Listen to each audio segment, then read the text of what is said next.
প্রশ্ন ফাঁসের ঘটনায় দেশজুড়ে শিক্ষার্থীদের ক্ষোভ এবং ককরোচ জনতা পার্টির আন্দোলন নিয়ে একদিনের ব্যবধানে ভিন্ন মনোভাব প্রকাশ করেছেন বলিউডের অভিনেতা সালমান খান। যে অভিনেতা এই আন্দোলন প্রতিবাদকে সঠিক পথ বলে মন্তব্য করে শিক্ষার্থীদের সমর্থন করেছিলেন, তিনি আন্দোলনকারীদের এখন বাড়ি ফিরে যেতে আহ্বান জানিয়েছেন।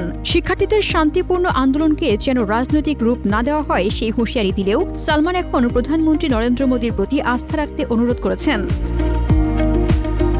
পাশাপাশি আন্দোলনে সংহতি জানিয়ে আমরণ অনশনে বসা সমাজকর্মী সোনম ওয়াংচুককে অনশন ভেঙে খাওয়া দাওয়া করতেও পরামর্শ দিয়েছেন বলিউডের এই তারকা অভিনেতা। সালমান এই বার্তা দিয়েছেন বৃহস্পতিবার ইনস্টাগ্রাম পোস্টে। তিনি লিখেছেন, সোনম, যা হবার হয়ে গেছে ভাই, ব্যাপারটা আর টেনে নিও না। ভবিষ্যতে যদি আবার প্রয়োজন পড়ে সেই লড়াইয়ের জন্য শক্তি সঞ্চয় করে রাখো। যদিও আমার মনে হয় তার আর প্রয়োজন হবে না, কিছু খেয়ে নিও। তুমি চাইলে বাড়ি থেকে তোমার জন্য খাবার পাঠিয়ে দেব। Desk report, youth Bangla TV.